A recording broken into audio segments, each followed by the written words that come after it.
just so cute. I love Joel. I'm a big Joel fan. Canada loves you. Your house guests love you. Did a great job. It's okay to be a little weird because we all have our weird quirks and stuff. And Joel's the best. Joel, you're the winner, and I will shout loudest. Don't you worry. Joel's a really smart guy. Let's hear it, please, for Joel. What's up, everybody? Joel here from Big Brother Canada for another winner of Big Brother Canada has been crowned as Paris has taken home the title of winner of Big Brother Canada 6, and we are here to break it all down. And since a new winner has been crowned, it's only fitting that we have somebody to talk about it, and fittingly, it is a queen herself, Queen Bee, Britnee Blair. Britnee, how's it going? Good, Joel. How are you? I'm having an awesome time. I'm really excited to have you on. I was thrilled to meet you when I got off my season. You were such a thrill to watch on your own season, so I'm really curious to hear your thoughts on the finale tonight. A lot to get to. Oh my gosh. Like where do we begin? Because it was everything a Big Brother fan, I think, could ask for. It was phenomenal. I mean, 2 women in the final 2, which is unbelievable and amazing. And I definitely think the right winner won. I don't know if everyone feels the same way, but what do you think? Yeah, I mean, it's really interesting. I was breaking it down, and we were literally talking about this like 2 seconds earlier about, I kind of figured... Going back to as soon as Derek got evicted, that, well, maybe Kayla has this one, because I was doing a vote breakdown last week with Alex Kidwell, and I was like, well, I think Johnny seems to be pretty high on Kayla, so did Liv, so did Allie. I figured we would pencil them in for Kayla if it was like a Kayla and Derek situation, and maybe potentially with a Kayla one as well. Ryan, I thought, was never voting for Paris ever. Ryan was always pro-Paris. Maddie, though, didn't necessarily have the kindest words to say about Paris, and they had a lot of feuding sort of the last week. So Right. Where do you think it went wrong? Do you think that this was a live jury, which everybody, like fans, always debate about? Are they live, or do jury people have their mind made up? Do you think a lot of these people had their minds made up in the moment after the questions, or do you think they already kind of had their minds set? So, okay, I went out, Final 4. I went into the jury house, so I got a little bit of a taste, of what jury is like, and the emotional state, the mental state that people are in. I remember going into the jury house, and right off the bat, people want to know, like, why did you get them out? Or just game. Like, game does not stop in jury house. So I feel like some of the people had their minds made up already, hands down, and some of them really figured it out that night. I think some of them might have been swayed. To draw it back to my girl Sarah, when she was speaking to the final 3, she said empathy is, something that you need to keep in mind. And unfortunately, Kayla didn't do that. She did not do that. She could not empathize with people's games. When you're in jury, all you're thinking about is shoulda, coulda, woulda in your game, and different moves and all this good stuff. And you just want someone who can kind of relate and say, you know what, I understand you played a great game. This is how I was able to work with you and you and you and draw them in. And I just don't think she was able to do that. I think Paris was. So do you think then in that sense it was more or less a personal decision on behalf of the jury why they voted the way they did, or do you think it was kind of a combination? Because it's complicated, because it's personal in a way to us, but it's also part of the game, right? Right. So, I mean, a Big Brother is a social game. So there will be emotions tied in. It will be somewhat of a personal thing. It's really hard for people to separate the game from emotions, because it is, in a sense, a microcosm of life, right? So to sit there and say that it wasn't personal, there's no way. So I think a lot of it went off of the relationships that had already been built prior to that moment. And then to encapsulate it all, they, had their final speeches, and the fire and the passion that was just like served up on a platter was just like too hard to resist. It was just like, yeah, of course.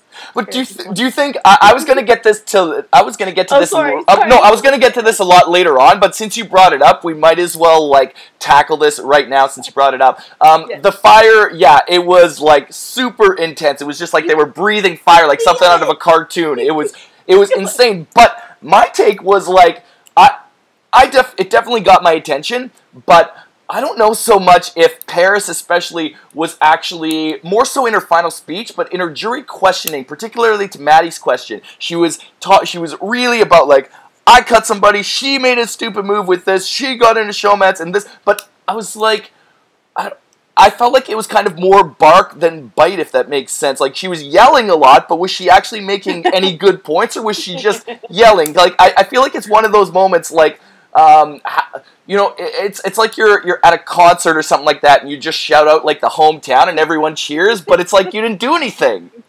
I mean, listen, I respect Paris' game. Paris and Kayla played two completely different games. Okay, I see where Paris is coming from. She made a lot of moves, and she didn't have to do it. She didn't have to get the blood on her hands.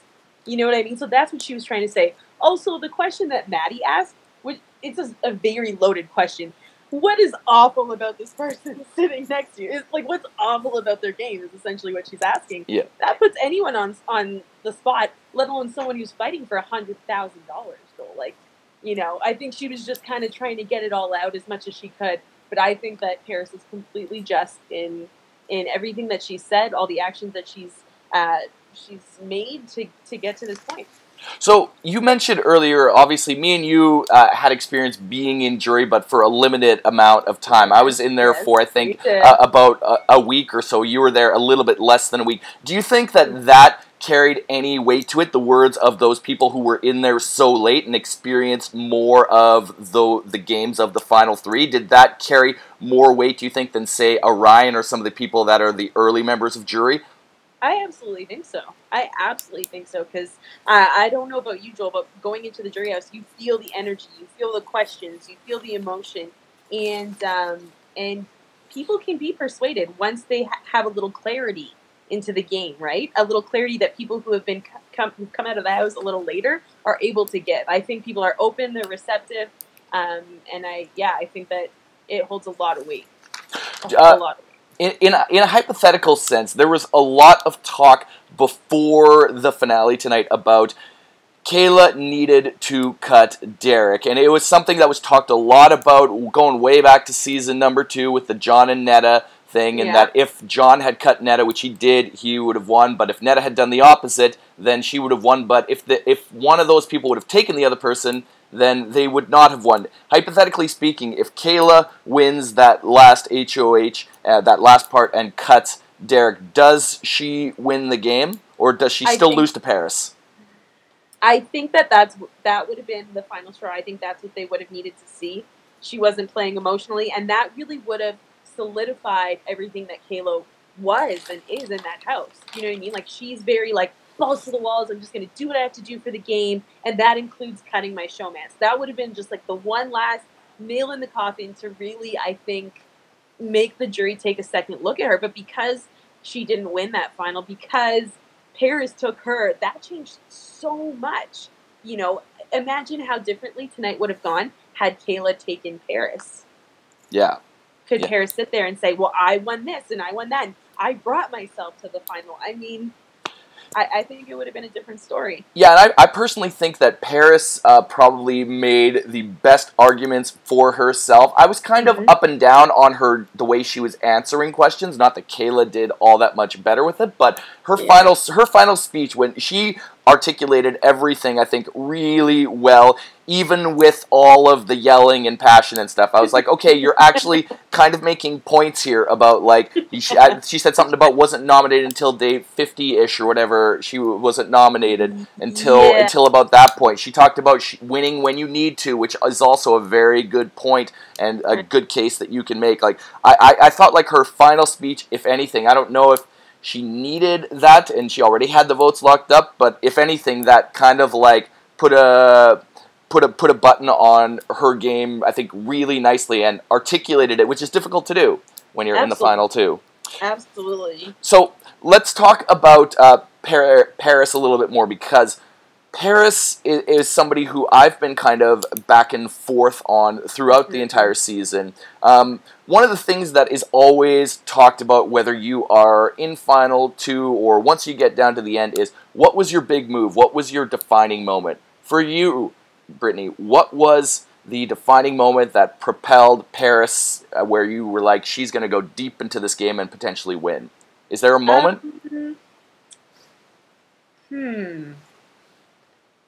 Oh God. Well, I can tell you what I can tell you a moment that I think could have taken her really deep in the game, and tell me your thoughts if you agree with this. Okay. It's kind of it's a bit of a complicated one, but I feel like the moment where I felt, okay, Paris is kind of free now and now can really start dealing and playing more by herself, was when, ironically, probably her strongest ally, Jessie, left the game, and then she didn't have sort of the stigma or the ties of a showmance, so she didn't have anybody to look at her as a potentially, second option for an eviction or put two people up for this reason. What do you think of that? Do you think just simply by the erratic play of Hamza that could have helped free up Paris to start playing the game a little bit more on her own? I guess. I mean, honestly, I think Paris has always been playing the game. Her strategy since day one was to keep it low, play gently, and then kick it up when you had to do it. And that was, she literally, if you look at the timeline, everything was perfect. Like she said, she placed herself into rooms. She placed herself into, twosomes and created a threesome when she needed to. She literally,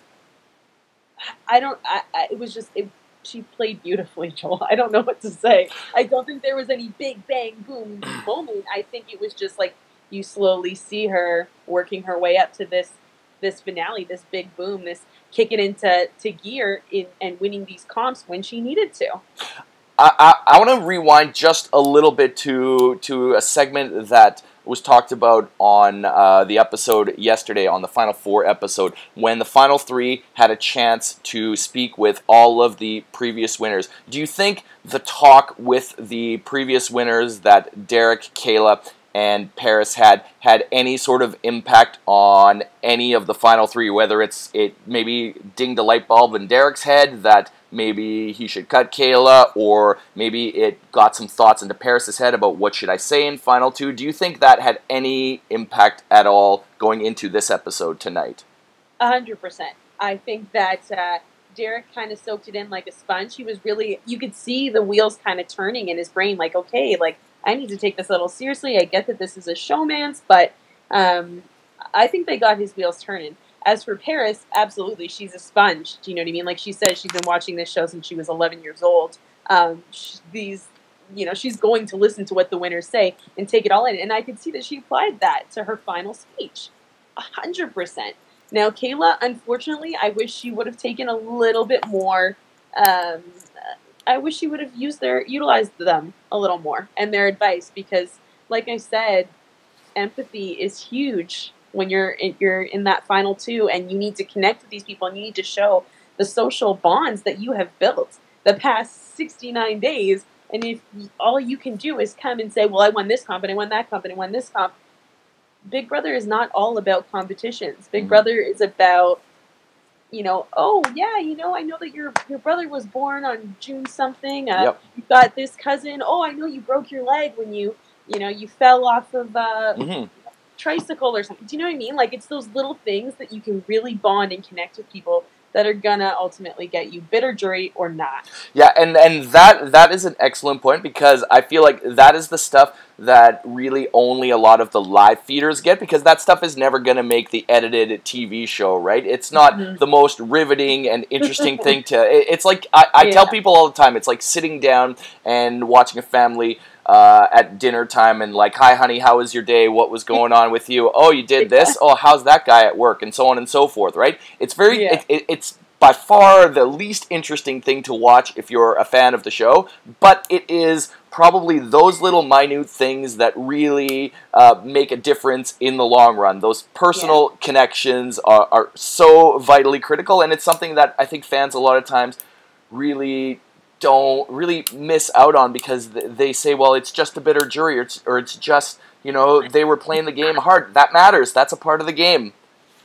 It's You're totally right, Joel. Like, you're totally right. And I think the people that have a true passion for the game of Big Brother, our live feeders, do really want to see and hear all of those interactions, those stories. Oh, how does so-and-so react to this? I mean, that's the beauty of this game. You know what I mean? So you're not getting the full experience when you just see the edit, because that is really, taking this beautiful novel, if you will, and just summarizing it into a little paragraph or two.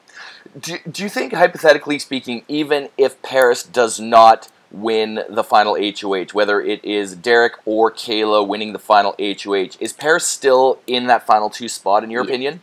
Yes. Yes, I believe so. I know that people say that, Derek would have won against Kayla. I don't know. We discussed this a little earlier. Yeah. I'm 50-50 as to whether or not he would have taken Kayla. I feel like Kayla really wanted to cut Derek, so Paris had an in with her. I feel like, she would have been taken in the final 2. Regardless, she was getting $20,000. Yeah, exactly.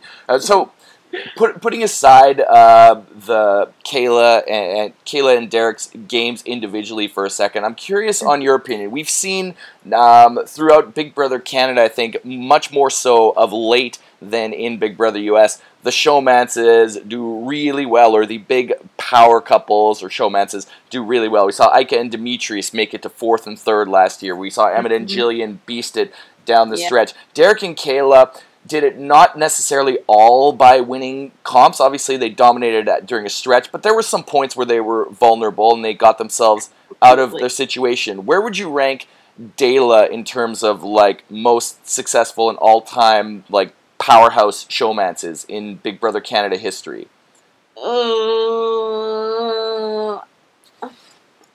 I mean, it's complicated putting you. It's complicated to put you just like up on the spot like that. But I was thinking about it. Like Emmett and Jillian, I feel like were the comp ones, and I think people would have gone after them if they couldn't touch them. John and are pretty like up here for me. So if we're putting Emmett and Jillian up here, I'm gonna put like Dayla maybe like here, and then John and Netta like here, but like and then John and Netta somewhere in the middle. Yeah, I put like John and Netta just below. I mean, I don't want to say that because these are like friends and like I know it's you know what I mean. I wasn't a showman, so I have the utmost respect for a showman that's able to make it that far in the game. Like you have such a huge target on you, so I don't want to talk that smack. But I mean, I don't. When I think of power couples, they're not the first people that come to my mind. I'm not like, oh my gosh, I'm totally blown away by their game. But you would have, correct me if I'm wrong, you would have 100% taken Sarah to the end of the game no matter what, right? Yes. Yeah. Even if it meant like not winning the game for you, you still would have taken Sarah? Yes. Okay. Yeah. And that can be a testament to either the bond that Sarah and I had, or the social game that Sarah had, or I just feel like I played that game with her. We played that game 100%, which is the same reason that when she won, I felt like I won. You know what I mean? I knew what was going on in her head. She knew what was going on in mine, and I felt like it was a dream, and it would have only been right to bring her or have each other sitting next to each other, and we'll duke it out, and we'll do whatever we need to do, but absolutely, we should have sat next to each other. Yeah, for sure. I think, and I honestly, I was telling people, I think that I played the game in main alliance with Cassandra from the very beginning, and I even had, at the time, my mind might have changed had Nikki and me and Cassandra still been there later on in the game, but I even decided, like about final 7 or 8 or so, that I wanted Nikki and Cass, but I would have thought of taking Cass because I played the game longer with her and Right. had a bigger bond with her. Those things are real. People don't realize that when you're in there. That's so interesting, Joel. That's crazy. I mean, your mind. Oh, my mind was always kind of changing a lot of times in there, sort of like Paris a little bit near the early stages of the season. But at the time I got evicted about 6 or 7 or so, I was still thinking Cassandra to the end the whole time. So yeah. Easy. I know. Let's talk a little bit about the final head of household competition. Were you surprised, or did you, going into the final HOH, what odds did you give Paris of winning that one? Either part 1 or part 3? I'm sorry, Paris, but I did not think that she was going to haul as much ass as she did in that first HOH comp. I thought that Derek or Kayla definitely had it in the bag. I mean, you're pulling your whole body weight. It's endurance. You're going back and forth 3 at a time. Then you're stacking them ever so gently. I mean, I slightly feel like nimble fingers have like an advantage in something like that. But again, the power, and you saw how many times Derek went back and forth, knocked down the gold chips or whatever, and picked it back up, and was still able to catch up. So I didn't think that she had a good chance, but she pulled it out. I was shocked. Did they have to maneuver? This is something I think I might have slightly missed with the rules of the competition, because I saw them like stacking them up, and I was just like, why are they slowly rotating it to one way or the other? Did they have to like move it with? I'm assuming they had to move it with that thing, and they couldn't just up and walk over there and drop it off, right? I was thinking the same thing. That's like Survivor mentality, though. Yeah. Because you're like, well, why would you do it? No, I think they had to move it. That was part of the rules. Maybe we missed it. Definitely. They're not going to move it if they don't have to. That's 100%. Yeah, like there's no way you're going to like, you're stacking it like 17 or so, and you're still going to like, oh, you know what? I'm just going to test fate and actually do this instead of just do the simple thing and just like quickly drop. Yeah, because like now that I'm thinking about it, it would probably be too easy just to like walk over and just be like, there you go. There you go, we're done. Big Brother knows that, and that's why Big Brother made that comp exactly the way Big Brother did. I just don't remember a rule saying specifically, but it must have been one of those things that they explained to them and just not maybe necessarily to us. Exactly. I guess. So what did you think of that second comp? Well, I was just gonna get to that because sorry. I was literally just going to get onto that. So I think it was kind of I think one part was definitely more catered towards Derek, and then another part I was like, oh, but there's the memory thing, and Kayla is like such a huge fan of the show, so she's going to know that there's going to be a comp like this. But Derek obviously is more physically fit, can run back and forth, and Derek has also like proven himself in some of these mental competitions. He's not terrible at some of these Q&A questions that he's had. 3 minutes, Joel. 3 minutes was the difference between them. I mean, that to me shows me that they're almost neck and neck. Yeah. Well, I mean, that's pretty crazy. And I'm sorry, I missed it, but were Kayla and Derek studying together? You know what? I'm not 100% sure if they were or not. I mean, they should have been, but at the same time, I don't know. And I was going to ask you, do you think that Derek's lack of knowledge of the game sort of came back to cost him in this one competition? Because I feel like it's helped him to this point, but maybe the lack of knowledge of the game may have hurt him in this, because most fans of the show will know that there's going to be comps like this coming down the stretch. Right, of course. I mean, I think he held his own pretty well. I don't think it had anything to do with the fact that he, wasn't too familiar with Big Brother. I think that he chalked up for sure. I mean, 3 minutes is not that big of a difference. He definitely went into it confident. Anything that he didn't have necessarily mentally, like you said, that was his advantage, was to be the powerhouse and to run through him with his strength and stamina. But I think he did. I think he did pretty well. I was going to say, though, if they were studying together, that almost makes me rethink, like, the whole Kayla and Derek thing. Like, if they were studying together, maybe they were really that loyal to each other. To be building each other up. You know that near the end, if you want to cut someone, why are you going to study with them? You know what I mean? You don't want them to have a leg up on you, and it was clearly that close. Yeah, and I'm curious. That's a question I can definitely ask them when they get out of the house at Yes, some point. ask That's them. very it'll be very interesting. I'm curious though. From your perspective, do you feel like what am I trying to say here? First off, were you surprised that it was so close between Derek and Kayla? And then I'll get my thought back. I had a thought, I lost it. No, I'll ask you sorry. that first while I regain my thoughts. I was really shocked. I thought she was going to, pass him by with flying colors. Like I really did not think that it was going to be that close. Okay, I got my thought back. Okay. I got my thought back. So, Derek, were you surprised? I know that it may not necessarily have made a difference in the long run, but I would have liked to have seen Derek at least try to cut some sort of a deal with Paris beforehand to be like, hey, I'll take you to Final 2, let's make a deal, and sort of cover each other. Obviously, like, I feel like Paris may not have necessarily taken it, but I would have liked to have seen him at least throw it out there and see what's coming back just in case to cover his bases. Was that just inexperience on Derek's part, or did he think that him or Kayla had it in the bag?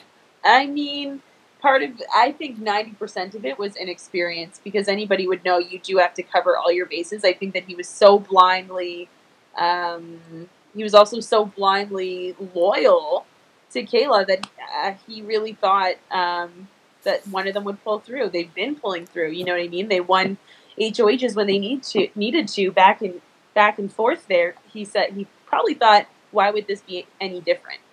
But that is the thing about Big Brother. You can never be comfortable in that house, and the moment that you're comfortable is when it will get taken away from you. So always you have to always feel anxious. You have to always be worried about your spot. You have to always have that feeling of fighting for your life, because the moment you let it go, you're letting go of $100,000. Let's talk about the Big Brother jury deliberations. Okay. They're some of the things. Wait, Joel, sorry. Yes. Can we talk about? Let's just talk. 2 seconds, Let's talk. How stunning Sarah Hamlin looked. How stunning does Sarah always look? Seriously. Sorry. I mean, you've seen her at her worst. You were with her for a considerable amount of time. I've only really experienced her at the very highs, like either on finale nights or when she visited me when I was in the house. So I saw her when she had to be all like dolled up. So yeah. I will say that. So you saw her 24/7 for God knows how many days. So and she's seen this too. Anyways, I so. Jury deliberations. Olivia talks about if you're securing your safety, then that's a weak-ass way to play the game. Do you think that was this just editing with some of the people like Olivia and Allie talking about Derek playing dumb? And it seemed like a lot of people were, with the exception of Ryan, were kind of down on Paris a lot with like being the floater. Do you think that there was just editing and there was always a lot of good stuff said about Paris, or what do you feel about that? I'm not 100% sure. It was kind of mixed review. I think it could have been a bit of editing, because they had something to say about each of them. I was shocked when they, I think it was Alejandra that was saying, was it her that said that Derek comes in and he's putting on his charm and stuff? Like, she had a totally different perception. I think a lot of them had this totally different perception of, I guess, how I perceived his game. Mm-hmm. I was quite taken back. What do you think? I don't know. Yeah, I'm interested because I don't personally think that Derek was ever like playing anything up, whether it was playing dumb or playing super. I thought Derek was probably one of the most authentic people that was in there, and sometimes it really benefited him. Sometimes it was a bit of a hindrance to him. So I don't see the playing dumb thing, but I also don't know that Derek would have had the sense to say that in a Final 2 thing. Do you think that Derek could have taken a breath if he's in Final 2. I don't know how long he would have had to make his case, but do you think he could have, in that amount of time, if he makes it to Final 2, been like, you know what, I was playing dumb? And would people have bought that? I don't know if he would have picked that up. Unless Kayla was, sitting right next to him and spitting that out and saying, well, you know what? I let him play dumb. Or, pardon me, I basically carried him throughout this game.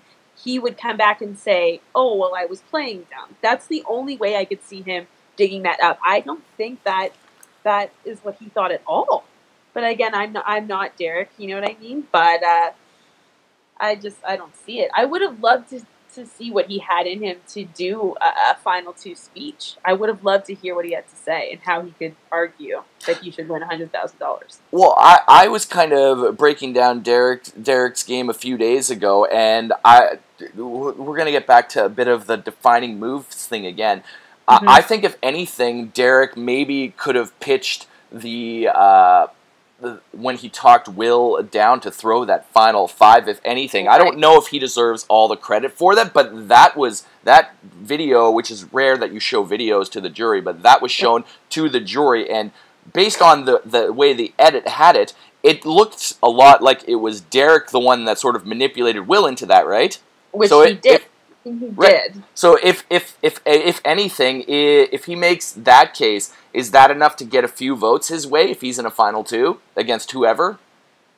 I mean, I guess he was actually quite persuasive. Now, when I think about the fact that Kayla was literally on the block to go home, and all of a sudden Paris just decides it's a good idea to keep her.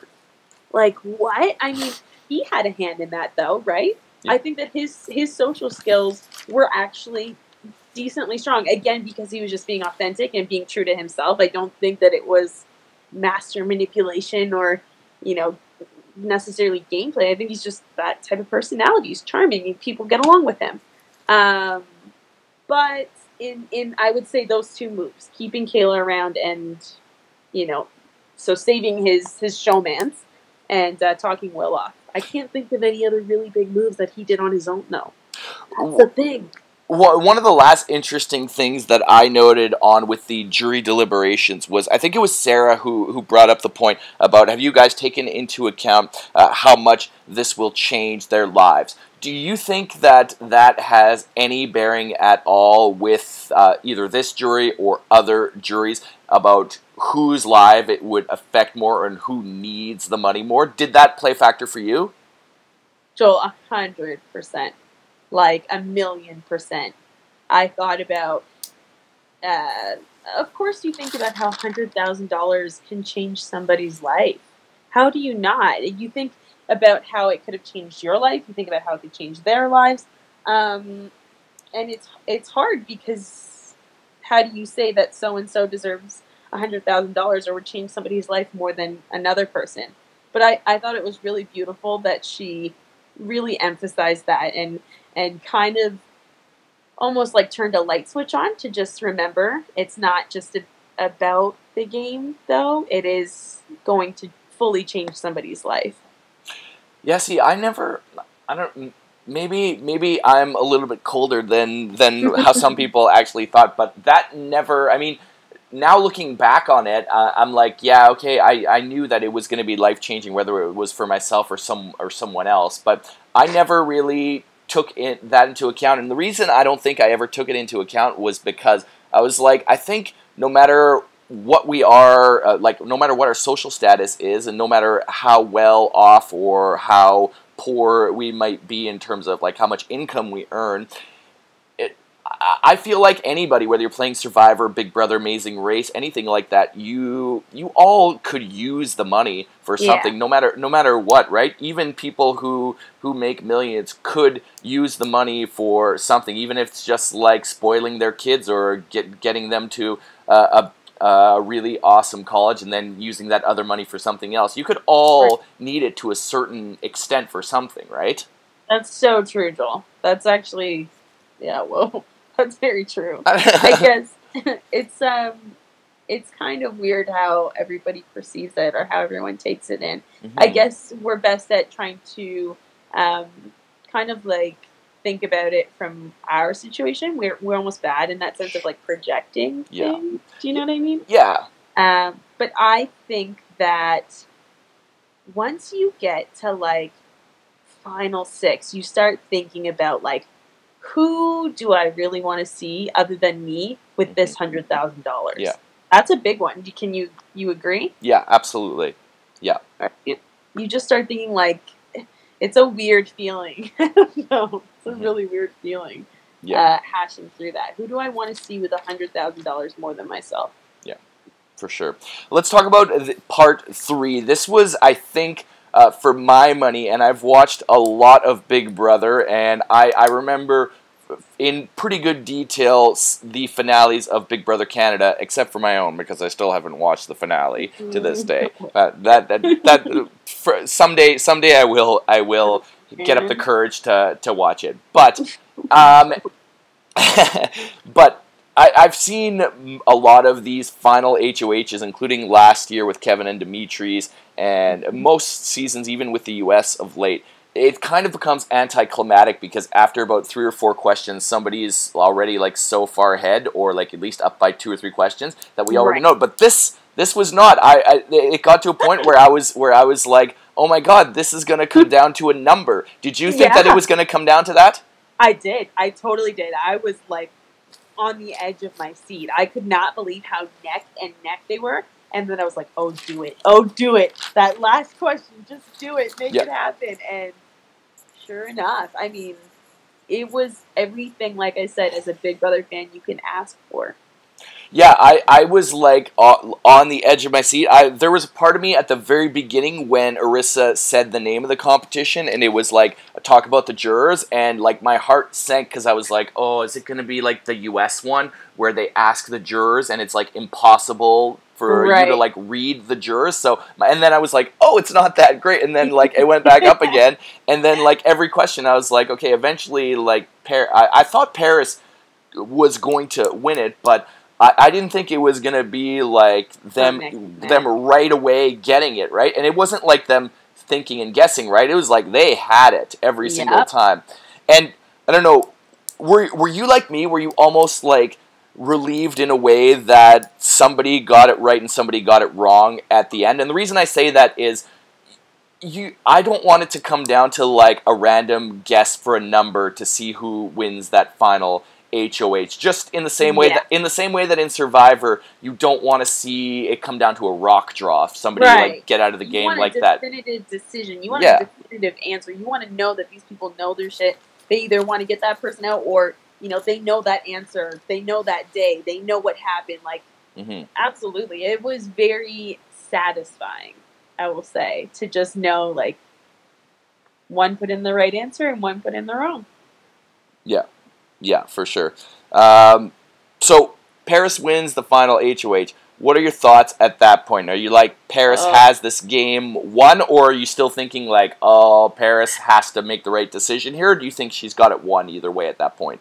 I was not 100%, Joel. I'm not going to lie to you. I was not a hundo. I was like, who is she going to take?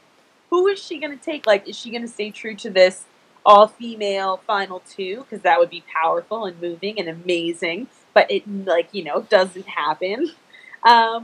Is she going to take, is she going to take Derek? Because, I mean, I don't know. I had no idea who she was going to pick.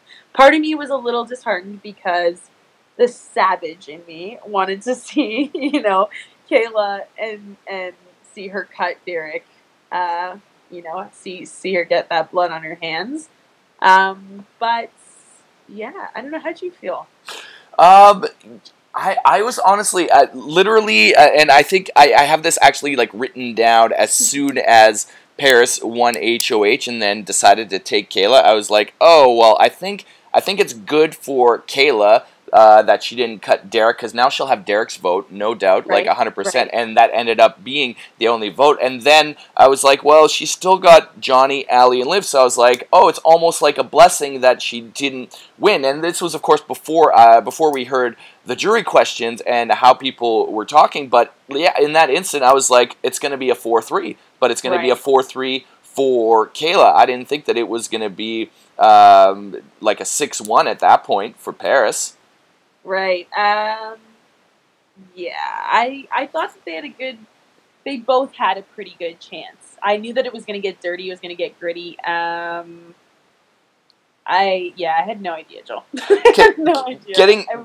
Getting into the final two, then, do you think that, first off, I don't know if last year they got to make an opening statement and then a closing statement. Do you think them being allowed an opening statement and then the questions and then a closing statement would have helped or hurt at all, or do you think like basically how they did it was enough information? I think how they did it was enough information. I think after answering the questions, people have a pretty good idea. I think you go in, again, touching on what we said earlier, I think you go in kind of having an idea, and then you just want to kind of get that closure or get that one last, nod of like, yeah, this is what I should do. This is the person I should pick. You know what I mean? So there's no point in doing it any other way than how it was done tonight. Do you think there's a way that, obviously this is probably something that in all likelihood is not going to happen, but do you think that if there was more of an open forum discussion between the final two and the jury people, sort of like how they do it in a New School Survivor now, where it's not so much just you answer this question and answer back and thank you, sit down kind of thing. Right. If it's more like the jury talks to each other about who they're advocating for, and then those people can fire up a question that way, do you think that would be a more effective way to get information to people? And do you think that could have changed the outcome at all tonight? I think it might have changed it. Maybe it would have loosened up. Caleb, bless her heart. I think that would be a beautiful way to do it, Joel, because I think it really helps you get into the minds of the final two. It gets everybody talking. I'd like to see that. I think it's harsh when you just hit people with these direct questions and then only give them a certain amount of time to answer them. You're not getting the full juice, the full circle of the entire gameplay or entire thought process of some of these moves. When you were in the jury, did you have your mind made up if Sarah was not in the final two? If Sarah was the one who walked out of there and was the last member of the jury, and it was between Godfrey and Ashley, did you have your mind made up of who you would have voted for, or would your vote have been live? I would have voted for Godfrey. You would have voted for Godfrey? Yes.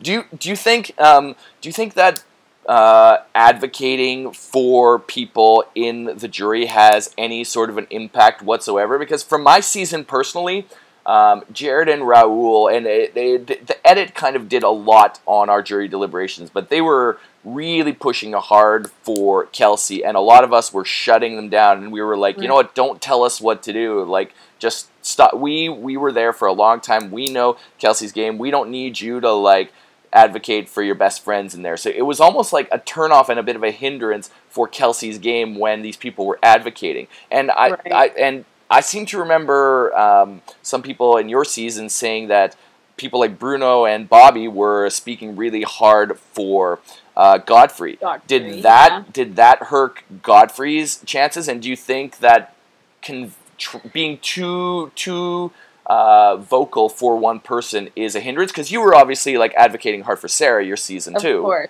So first off, let me say I would have voted for Godfrey. Okay. If it was Ashley and Godfrey, but in my mind, something in my heart knew that I was like Sarah was going to be in the final two. And I think that, like in the house, it's all about your delivery. So if you're going to these people and you're bossing them around and saying like, no, you need to vote for this person. This is why, this is this. And it's like, you know what? Let me talk to you like a friend. Let me come at you on a real level and really hit you home. And you just have to deliver it in the right way. I think that you should always advocate for the person that you believe in, especially if they're your ally. I just think there's a way to do it. Do you think that Paris's kind of softer approach throughout the early stages of the game is something that helped propel her to this point, because we were talking earlier today about Paris's game and how a lot of her allies had been eliminated really early on. But I think an important skill to have when you're in there is sometimes know when you should just like back off a little bit and not advocate too strong. And it's difficult to do because people are type A personalities and they're really set in their ways. But I think there's a certain time where, you know, if it's not your number one person, or if it's like somebody who's number 3 or number 4, maybe you can cut your losses and let that other person have it. Do you think Paris's sort of more passive approach was ended up being one of her biggest strengths in the game, that she was like, okay, I'll let you guys have Jessie and Jessie can leave. Okay, fine, I won't push any harder for Veronica. I'll push a little bit, but then I'll back off. I think that, I mean, that's the beauty, is feeling out the house, feeling that energy, feeling the emotions, seeing how people work, and then, letting people go when you need to. I think the beauty of Paris is that she had that confidence. It didn't matter if these people she was close to were leaving the house, because she would just set herself up with someone else or another twosome or whichever. Like, she had that capability to just, to adjust to her environment. And I think that's a really beautiful thing, and that's something that you need in that house. You need to be able to adjust to your environment. You can't latch onto one person and just pray that you're going to make it to the end kind of thing. You know, you have to be able to maneuver and adjust.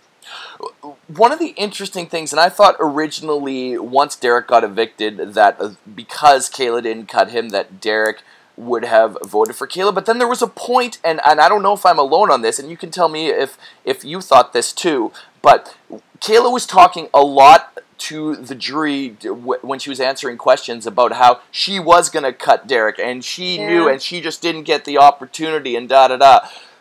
Did you think like me at that point that, like, oh, she lost Derek's vote now for sure, because Derek's just going to be, like, crushed for this? Did you think she lost Derek's vote at that point? I did. I mean, I can only imagine, like, how in shock he was, first of all. You know, I'm sure he was dreaming about being in Final 2, so that's a blow, okay? And then you have this person that you've been 100% loyal to this entire game sitting here saying, well, I would have cut you in a heartbeat. How could you think to give your vote to that? I mean, I don't know. Like, I really had thought that with his personality, how big loyalty was to him, and then hearing that over and over, I didn't think that she necessarily had his vote anymore. Yeah, especially given the fact that he was saying that he would never ever talk to her again, right? If he was in that. So what was the right way for Kayla, in your opinion, to play this off? Because she was talking so much throughout the season about cutting Derek, and then I think she just wanted to articulate to the jury, but at the same time it was like, well, you had 2 chances to cut him and you didn't also. So what's the right? Is there a right way for Kayla to play this, knowing she kind of already dug herself pretty deep by how vocal she was? I think again, just back to the empathy. She should have just empathized with people's games and shown a little more remorse, which I can understand. You know, the way she played this game was very balls to the wall. If I want to get you out, I'm going to get you out, and that's just who I am. And so she figured, well, why not stick to that in my final speech and make my points about how, you know, boss I've been. But you have to show some humility as well, right? And I think that had she done that, she might have had a better chance. You got to hit people in the heart a little, you know. You can't just, especially that jury, like, read your jury, read your house guests. Those aren't the type of people that are sitting there like, oh, yeah, you comped this out. Oh, yeah, you did that. Like, come on. You know what I mean? So that's really where she fell flat. Did you think it was necessary for her to be so vocal about cutting Derek to so many people? And the reason I asked that is there were so many times, especially through the second half of the game, where Derek and Kayla were in power. And you and I know both, when you're the head of household, when you're the one who is, Are you there? Okay. Yeah, hey, good. So do you think that it was necessary for Kayla to be so vocal to Will and to Ryan and some of these other people about cutting Derek? And the reason I say that is because when they were in power so often, and you and I know that when you're in power, people come and talk to you and make proposals and say, "Have you thought about this? Have you thought about this?" Like, do you think it was necessary for Kayla to do that, given the fact that she was pretty safe through the second half of the game? I don't know. I feel like that was kind of her one big point. Again, she really thought she was going to win that final HOH. She thought she was going to have the opportunity to cut Derek. I think it was a little bit of like saltiness, if you will, coming from her just because she didn't get to do it, and that would have been the one big thing to sell to these people. So because she couldn't do it, she just kept trying to drive it into them. Well, I would have cut him.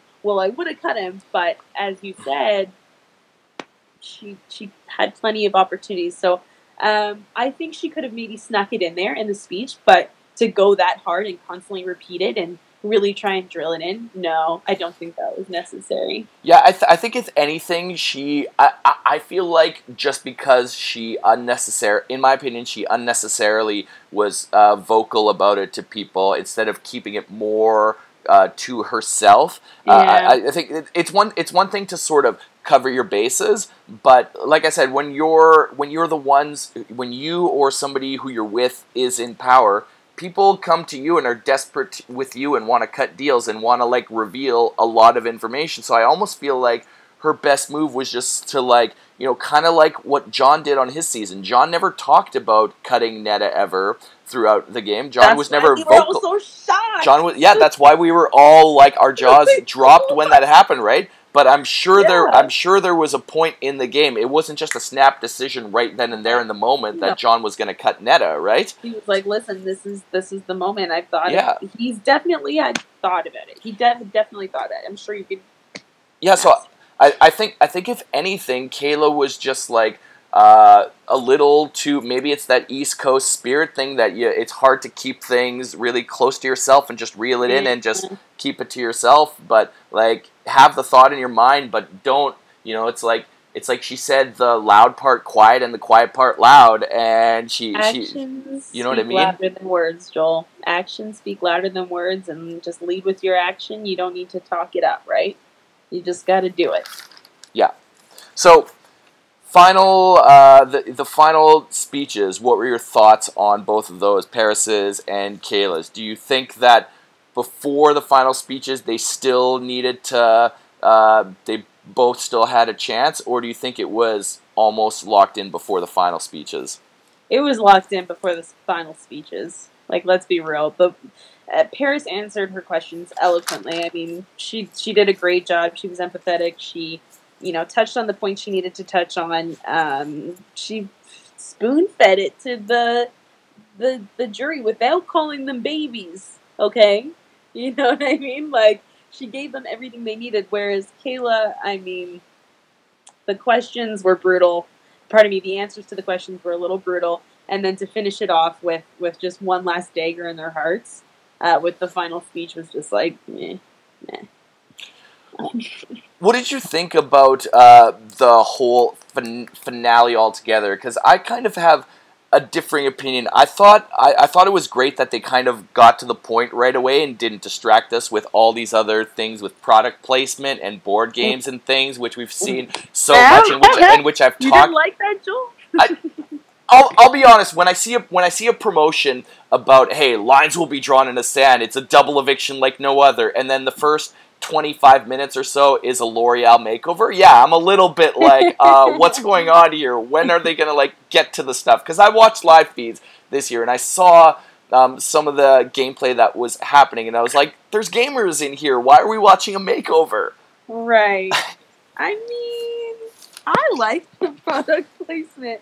I mean, it's a business. This is a business, baby. So you have to, in order for Big Brother to survive, you need to have sponsors and you need to have product placement. Did it work on me? Yes. It did? So you haven't. So you got a L'Oreal makeover because of Cassandra's. I didn't get a L'Oreal makeover, but I definitely had a games night. You know, with my friends, we all brought over board games and some of the games that they had in the house. I definitely hit Wendy's. One, because I was a little salty that I never had the Wendy's in our house. But like. Or the board games. We didn't play any. You didn't have any board games, did you? No. Right? No board games and no Wendy's. This was the ultimate season, man. Like. I know, and I was like, when I found out that they were first playing board games every single week, I was like, are you kidding me? Why wasn't I cast on this season? Because I literally, all my time preparing for the show, when I was sitting and waiting to get in the house, when we were all in sequester, I played, I think I played Jenga, Connect 4, all these Hasbro games that were there. I was like, oh, I want to prepare for these just in case there's some random competitions. And then there was those games in there. I was like, that would have been awesome, Joel. Yeah. But do you think it would have been cool to... It's not interesting when there's nothing at stake with them playing these board games. Do you think there was a way that Big Brother could have incorporated something like a real-life Jenga thing and like incorporated it into an endurance comp or like some of these other board games and incorporated them? Because we've seen them like do the roll the dice thing in the board game for Final Four for BB Can 2. Do you think that would have been an interesting way to like not only have product placement but also have like something at stake for these? For sure. I thought there was a game that they had, or maybe not. No, it was just the Twister. Yeah. They all played Twister, and then did anything happen after that? Oh my god. They laughed and had fun. But, they laughed and were like, "Yay, it's fun." I thought something was gonna happen. I thought we were gonna get like a secret mission, or what if something was hidden in one of the games? Like. That's cool to me. You know what I mean? I would like to see that. I think maybe that's something they can incorporate. Like you roll, you roll Monopoly, and then you land on the boardwalk, and Marcia pops out and is like, "Hey guys, what's up? It's Marcia." So awesome. Oh, hey, what's going on, guys? I've been so long away from the dead. So funny.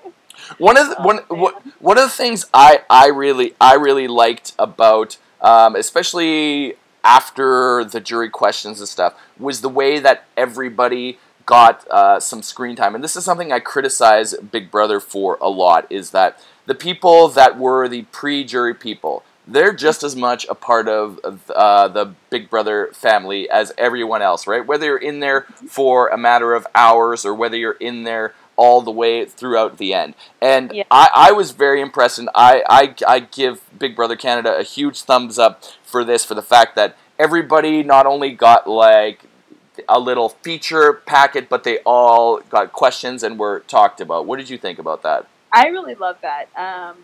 Like you said, everybody is a part of the Big Brother family, like you said, whether they're in there for a few hours or days or weeks or whatever. I think it's special, and I think it's I have the utmost respect for Big Brother for showing respect to every single house guest. How entertained were you with the Deep Thoughts segment? Was that not the most intense and riveting after all of like the build-up and getting to the point, and then everybody features, and then the Deep Thoughts thing comes in? Where did that come from, first of all? Like, did that seem... my podcast is called Random Thoughts. Was that like as random as it comes for a finale? It was like kind of random, but also just like fun. I think because tonight it's such a heavy thing. Finale's such a heavy thing. It's cool to just see like little bloopers or like little funny moments of people. But what was the reason for the continuous whispering of the deep thoughts? Like between every single like what was that like? Was that like a way to tell us like, okay, beat change, now new scene here, like deep thoughts? That was like the most baffling thing to me. I'm like, oh, are you? It was just like poking fun, like deep thoughts. I just like hope that my beauty's like translating through like the screen. Like I'm just worried that I'm like not photogenic enough. I honestly, a part of me was like, okay, are they doing this just to like clearly define different from scene by scene? Is it an attempt to be funny? Or are they like shouting out Saturday Night Live? Because I was a huge Saturday Night Live fan from back in the day, and one of my favorite segments was like during the Chris Farley, Adam Sandler days of Saturday Night Live. They had a segment called Deep Thoughts, where this guy Jack Handy would come on the screen, and there would be a big narration thing, and the words would come on like a Star Wars thing. And I was like, oh, are they bringing back like this segment from Saturday Night Live? Like, I just didn't understand. Like, I don't know. Should we? When we're talking back and forth now, should we, when I finish, should I say deep thoughts and then it's your turn to talk? Please don't. So Britney, how's life? Deep thoughts. Stop. like I just it was probably and don't get me wrong, it was a really good finale for the most part, but that segment I was like, what is going on here? I liked it. I got a good crack at it. I mean, I was kind of, I was more, I'll be honest, I was more so just scratching my head about, like, why are they continuously, I get, like, the title of the segment and their Ryan's thinking and stuff like that, but why continuously say it? Are they trying to, like, I felt like they were trying to hypnotize me. Oh, I mean, maybe it is Big Brother. I don't know. But undertone to something. Anyways, 6-1 vote. Were you at all shocked, or were you like, yeah, that's probably how it's gonna go? I mean, I thought at one point there was a 7 vote, but yeah, I'm not shocked at all. Where would you rank, knowing now all of the winners that we've had for Big Brother Canada? Where does Paris rank in terms of all-time winners for your money? Oh. She's pretty. Because when she got out of the house, I think it was Ryan gave her like a huge hug and was like, "You're the greatest player ever, absolutely amazing. You're so just like badass girl. What up?" Like, I can't rank the winners of Big Brother Canada because I don't think that I don't think you can match 1 and 1. Like there's something so beautiful and unique and interesting about how each of their minds work and the way that they were able to adjust in each house. I think that, say you take 2 winners and you swap them, I don't necessarily know that they would. I don't know. I don't want to say that, but I just I can't rank them. I think that they're all amazing and they're able to. I don't know, Joel. I don't know. You're asking me these really hard questions. That's what I do, and you know what? And you know what the beauty of this is, Britney, is the fact that I ask them, but I myself don't even know the answer to them. That's what's the awesome thing about it is that like I don't even know the answer. So if the roles are reversed and you ask me that, I'm probably like humming and hawing and like I don't know. You don't have an answer for this? I don't have an answer, and the reason I don't have an answer is because a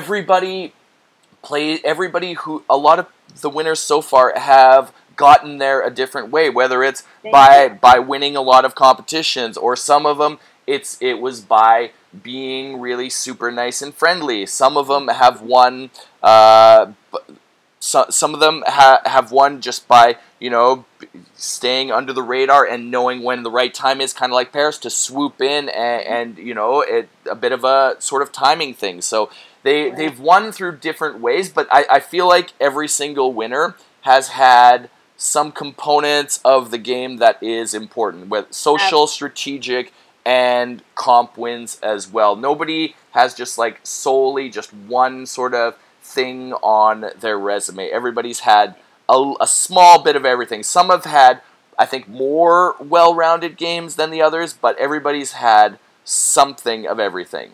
I agree. And also, like, it's about the angle as well that you have, and the angle that you give to the jury, and why that's a positive for you to win as well. So if you can find the right angle why you deserve to win, then kudos to you. Yeah, so be it. Yeah, absolutely. So for yourself, Britnee, now that this season has come to an end, how would you rate it as a whole from start to finish? Oh, like, we're talking on like a scale of 10, or? Let's do that. Sure. Scale of 1 to 10. What were the great things? What were the not so great things? I loved the different personalities that were in the house, so I would give that like a solid 10. I really enjoyed watching everyone. I thought they were great TV. I loved oh my gosh, I loved the competitions.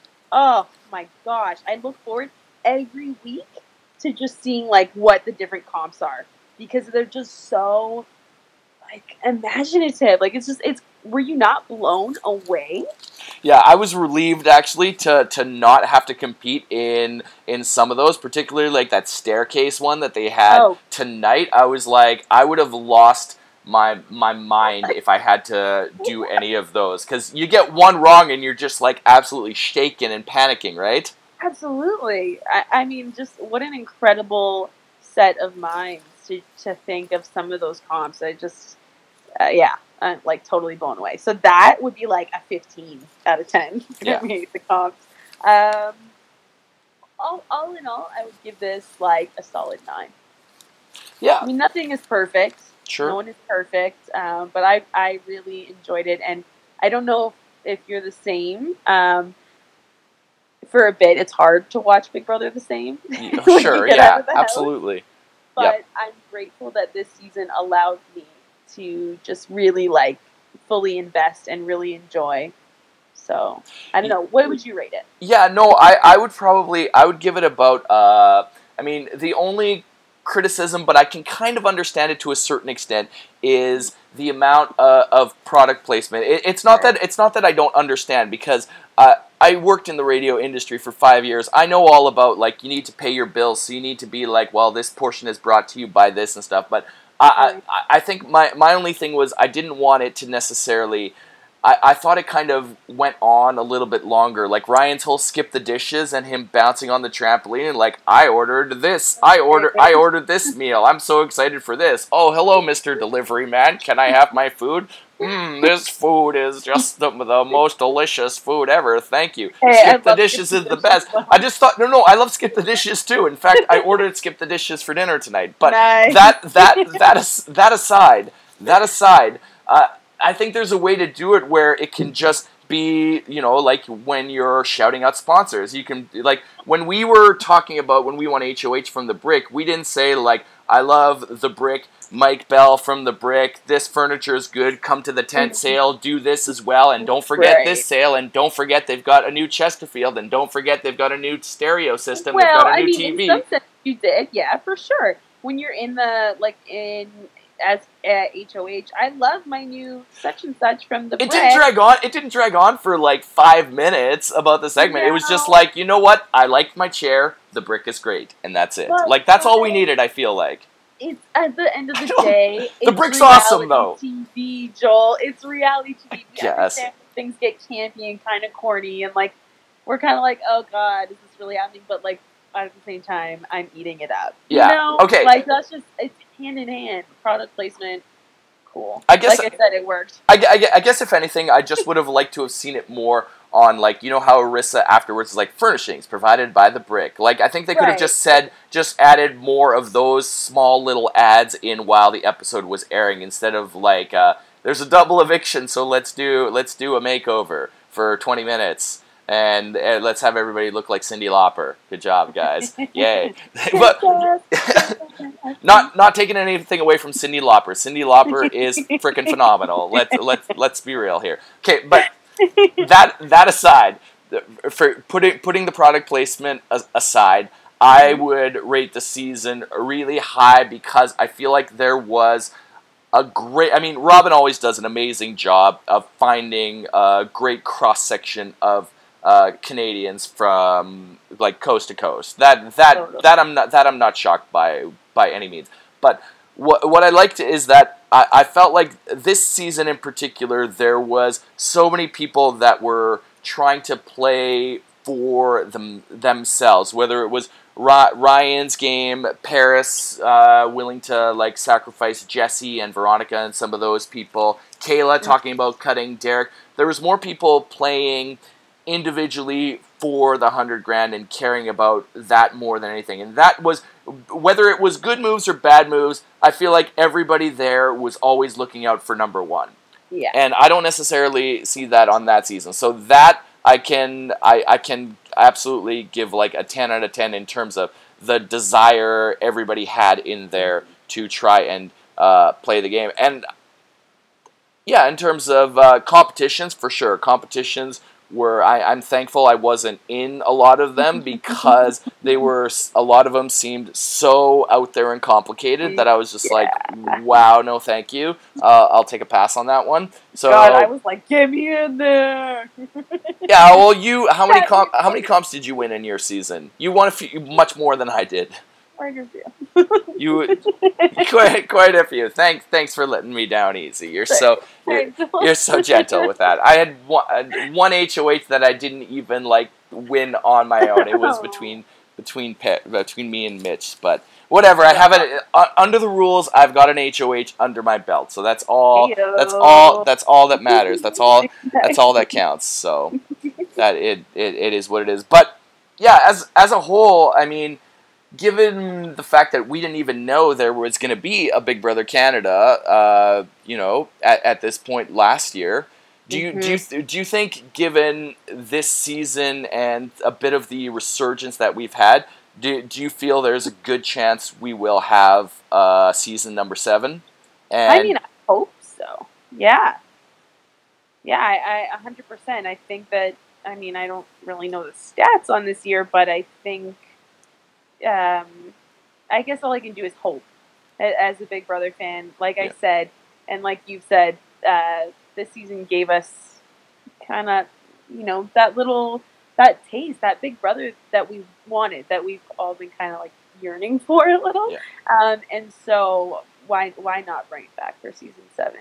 Give the people what they want. I hope so too, but I've also I've gone on record as saying that I feel obviously me and you feel a special closeness to Big Brother Canada because we were in there, but I'm also like more drawn to Big Brother Canada because I'm always a fan of Big Brother. I love the gameplay and the strategizing, but what I love about Big Brother Canada that makes it stand out more so than the other Big Brothers is sort of the personal stories that are being told on there. Maybe I'm just like more of a sucker for some of that mushy stuff, but like the personal growth and journey and bonds and people sharing some of their personal stories, to me, we see a lot more of that on the Canadian one than on the US one. Would you agree?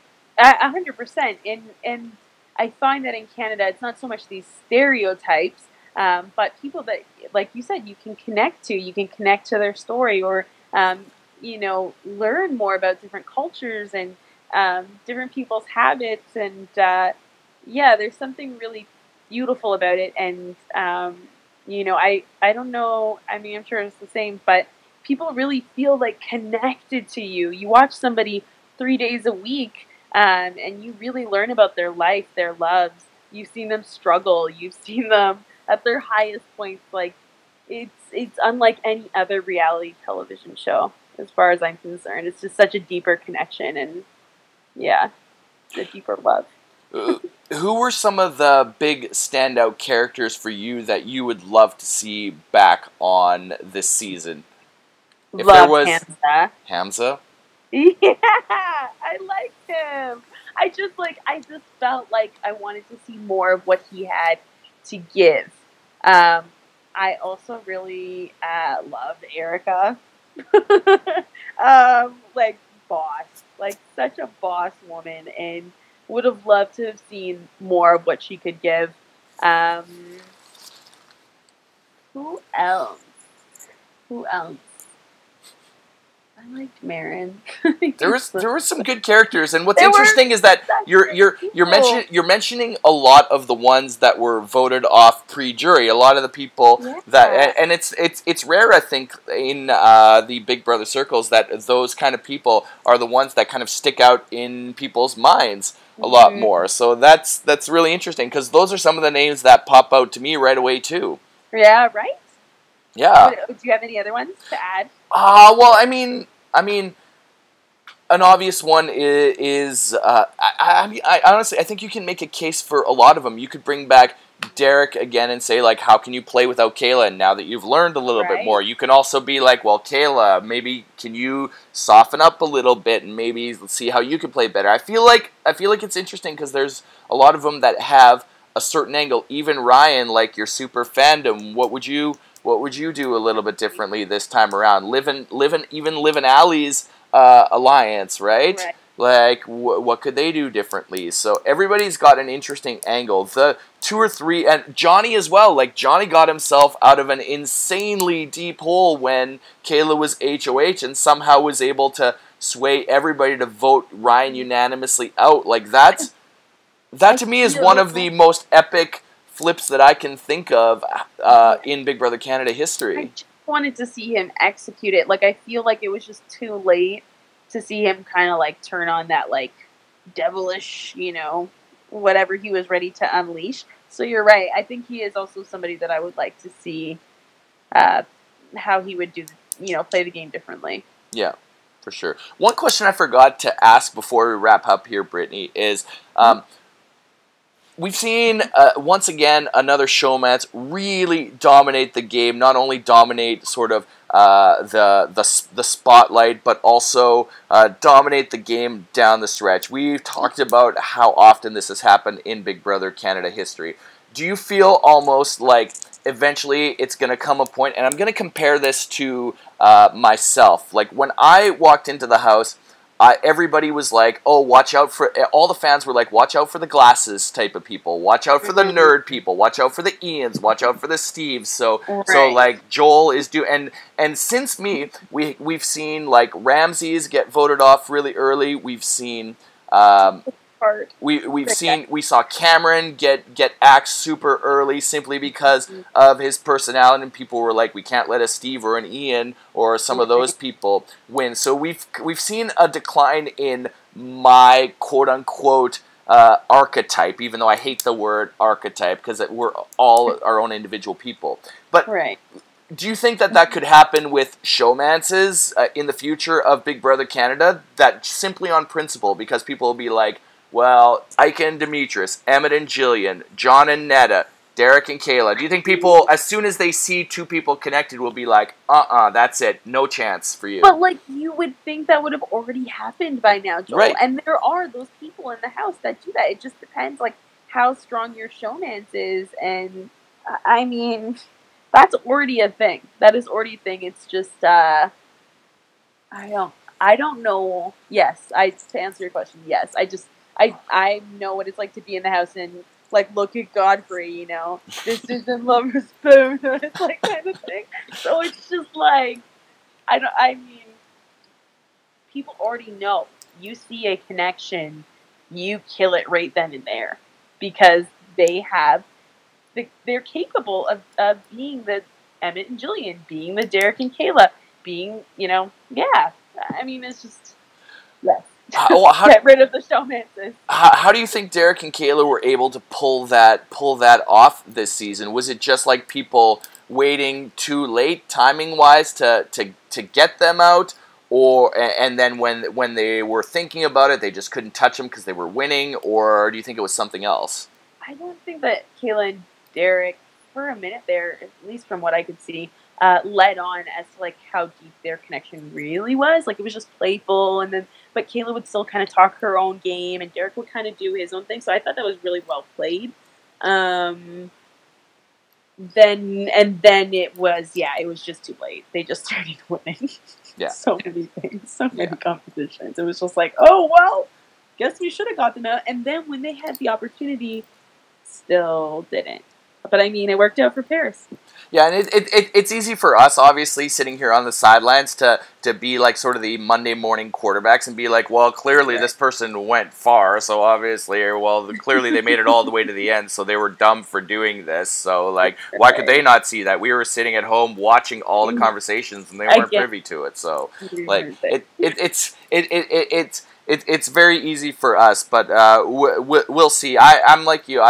Fingers crossed for Big Brother Canada season number 7. Yeah. I don't know that that's necessarily going to play a factor. I don't even know if the glasses thing plays a factor for sure in us. It could be nothing at all to do with that. Just like, you know, somebody wants to go with the easy vote, or everybody's got their own reason for kicking people out. So, all in all, though, fantastic season of Big Brother Canada 6 for sure. And on that note, we are going to put a capper on this episode of Random Thoughts. Britnee, for people who want to follow along to see what is going on in your life, how can they do so? Yes. You can follow me on Instagram, Body Positivity. You just want like a quote of the day that's just going to like uplift you, or like a cute pic. You can follow me at Britnee C. Blair. That's my Instagram, or you can follow my Twitter at Miss_Kirby_B. And if you guys like this podcast, give it a thumbs up in the section below. Feel free to leave comments. Feel free to subscribe. I am hoping to be able to talk to some of the jury members along with the final 3 as well. So stay tuned for that. I'll have all that information on my Twitter handle at JoelBBCan. You can follow me on Instagram, JoelBBCan4, or Joel Lefebvre on Facebook. Thank you so much once again to Britnee for being my guest. It was a lot of fun chatting BBCan with you guys. And stay tuned for some more exciting podcast in the near future. And fingers crossed that Big Brother Canada Season 7 gets renewed really soon. I'm very confident we will see that in the near future. Thanks so much to everybody for tuning in, and we'll talk to you guys again soon. Toodles!